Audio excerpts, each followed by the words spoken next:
तो my dear students, most welcome to physics class. आज की इस लेक्चर में डिस्कस करेंगे एप्लीकेशन ऑफ बर्नौलीज थ्योरम। यानी बर्नौलीज थ्योरम का एप्लीकेशन किस किस जगह पे होता है, कौन कौन से कंडीशन में होता है, इन सब चीजों को इस लेक्चर में हम लोग आज कवर करने वाले हैं। और इसमें देखा जाएगा कि डेली लाइफ में भी बहुत ऐसे जगह हैं, बहुत सारे ऐसी फिनोमेना है जहां पे बर्नौलीज थ्योरम का काम होता है, बर्नौलीज थ्योरम के अनुसार ही होता है। तो चलते हैं आज की टॉपिक की ओर, आज की क्लास की ओर।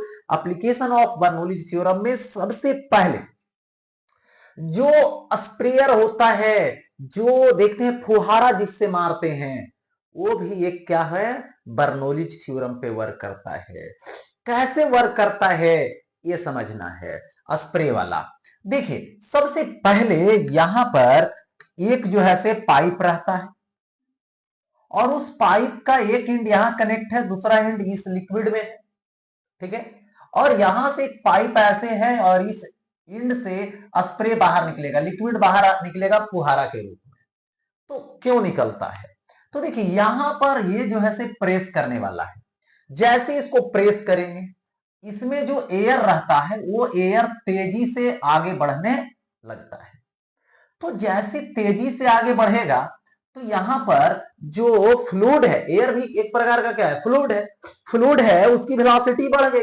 वेलोसिटी जब बढ़ गई तो यहां पे प्रेशर कम हो जाएगा। यहां पे प्रेशर कम हो जाएगा। सपोज दैट यहां पे प्रेशर T1 है, ठीक है। और यहां पर क्या है कि वेलोसिटी लिक्विड का इसके रेस्पेक्ट में ना के बराबर है, तो यहां पर प्रेशर P2 होगा। और ये जो प्रेशर P2 है इसके रेस्पेक्ट में ये ज्यादा है।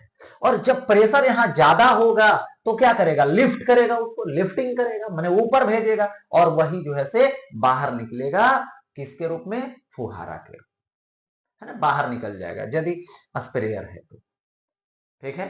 क्योंकि यहाँ छोटी छोटी छिद्र होती है इस एंड पर, जिसके कारण स्प्रे के रूप में, फुहारा के रूप में बाहर निकलता है। लेकिन मेन काम क्या है, बर्नौलीज थ्योरम, एयर फास्ट होना, यहाँ प्रेशर कम होना, यहाँ प्रेशर ज्यादा होना, यहां से लिक्विड सीधा ऊपर चढ़ा दिया जाएगा प्रेशर डिफरेंस के कारण।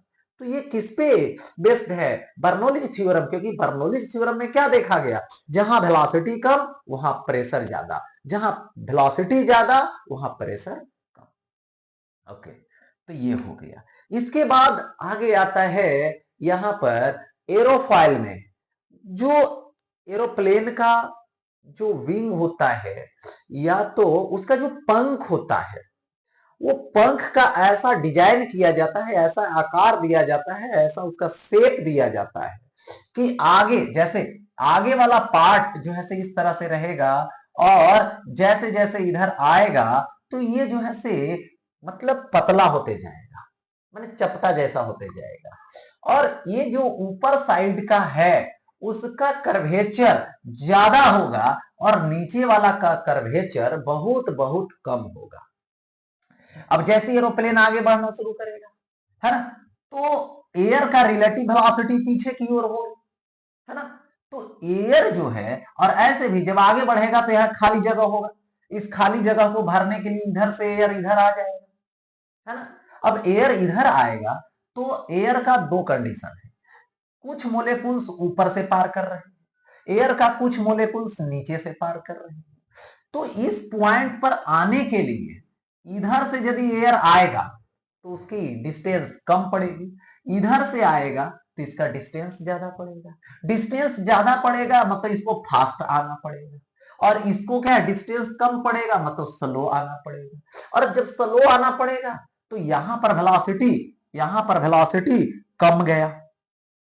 यहां पर मान लो v1 वेलोसिटी है और यहां पर वेलोसिटी v2 है, तो यहां पे v1 छोटा हो गया और v2 बड़ा हो गया। तो वेलोसिटी कहां कम है, लोअर पार्ट पे, तो यहां का प्रेशर क्या होगा, ज्यादा होगा। और यहां पर फास्ट मूव करने लगा मोलेक्यूल तो प्रेशर कम होगा। तो इधर प्रेशर कम और इधर से प्रेशर ज्यादा, तो जिधर से प्रेशर ज्यादा है तो लिफ्टिंग होगा। तो एरोप्लेन इसीलिए एयर में जो है से फ्लाइट करता है, लिफ्टिंग के कारण। वो क्यों, बर्नौलीज थ्योरम के कारण। ठीक है, प्रेशर डिफरेंस क्रिएट होने के कारण प्रेशर डिफरेंस होता है। इसको बर्नौलीज थ्योरम से समझते हैं कि क्यों लिफ्टिंग हुआ। ठीक है, तो लिफ्टिंग की वजह क्या है? बर्नौलीज थ्योरम के अनुसार प्रेशर डिफरेंस जो समझते हैं हम लोग, मेन है बर्नौलीज थ्योरम नहीं, प्रेशर डिफरेंस है, लेकिन प्रेशर डिफरेंस समझते कैसे हैं? तो बर्नौलीज थ्योरम से। ठीक है, कि नीचे का वेलोसिटी कम, प्रेशर ज्यादा, ऊपर से वेलोसिटी, ऊपर का वेलोसिटी ज्यादा, प्रेशर कम, तो नीचे प्रेशर कम, ऊपर प्रेशर ज्यादा, तो लिफ्ट कर देगा। ओके, तो ये होता है। अब नेक्स्ट आते हैं, हाँ देखो, अब आता है यहां पर blowing of tin roof top in wind storm, यानी कभी कभी तेज हवा चलने लगती है जिसको हम लोग आंधी बोलते हैं, और टीन की कहीं छत रखा हुआ दिया हुआ है घरों के ऊपर, तो वो टीन का छत में उड़ीले चल जाएगा। जिसका मेन वजह क्या है? मेन वजह ये है कि देखिए, अंदर रूम है, रूम के अंदर जो एयर है वो तो जो है से एयर मोलिक्यूल तो शांत रहेगा नहीं, लेकिन फिर भी उसकी वेलोसिटी अंदर में कम होगी, और तेज हवा जब ब्लोइंग होने लगा तो ये ऊपर जो वेलोसिटी होगी वो क्या होगा? यहां पर v1 मान लो वेलोसिटी है, और अंदर रूम के अंदर वेलोसिटी यहां पर v2 मान लेता हूं।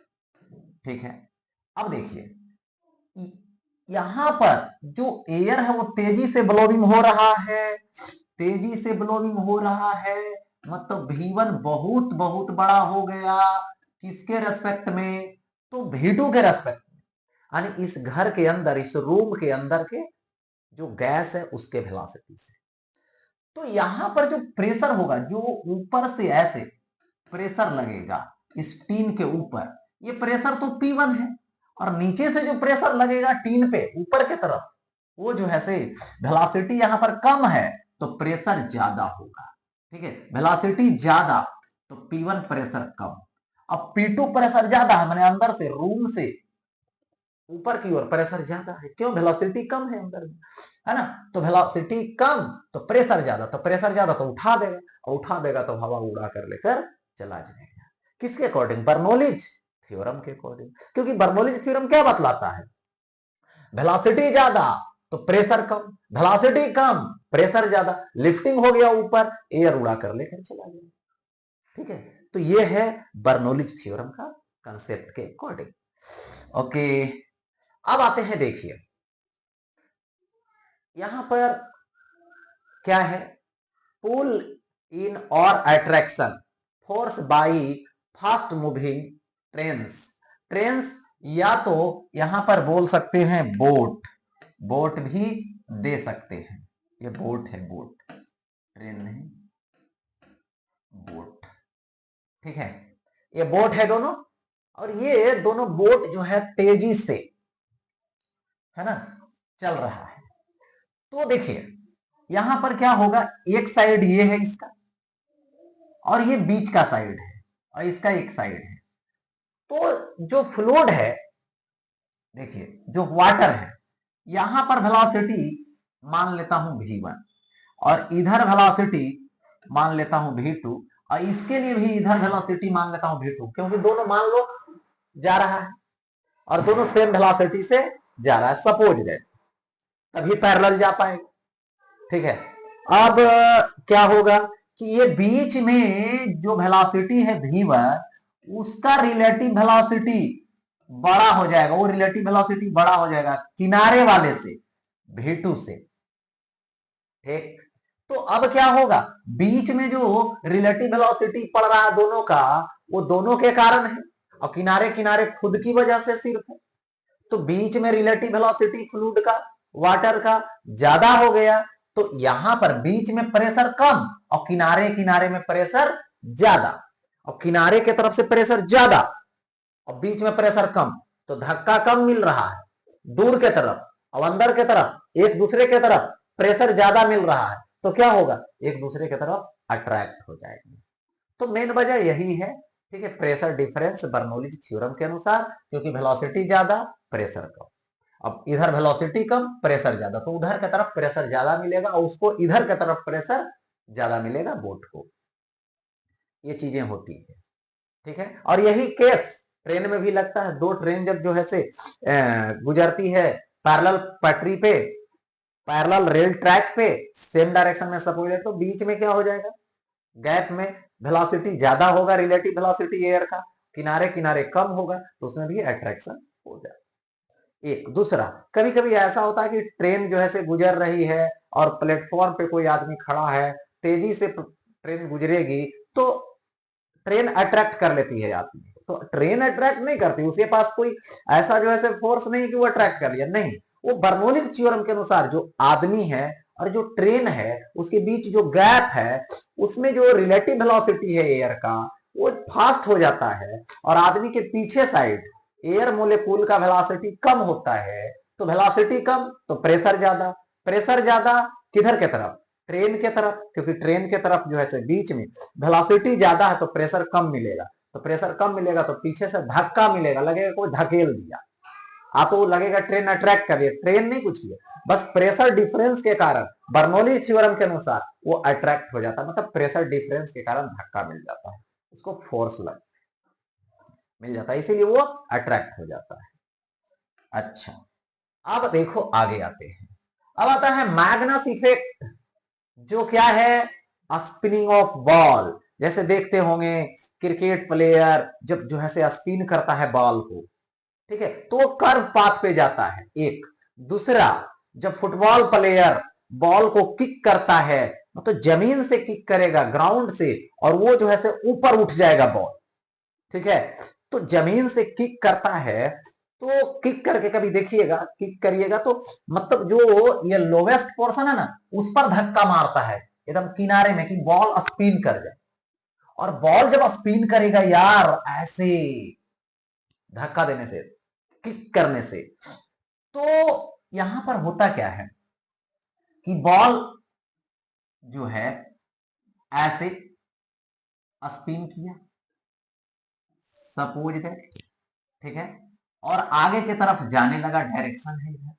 अब क्या हो गया, एयर जब किक किया बॉल, तो एयर मोलेकुल भी साथ में घूमेगा।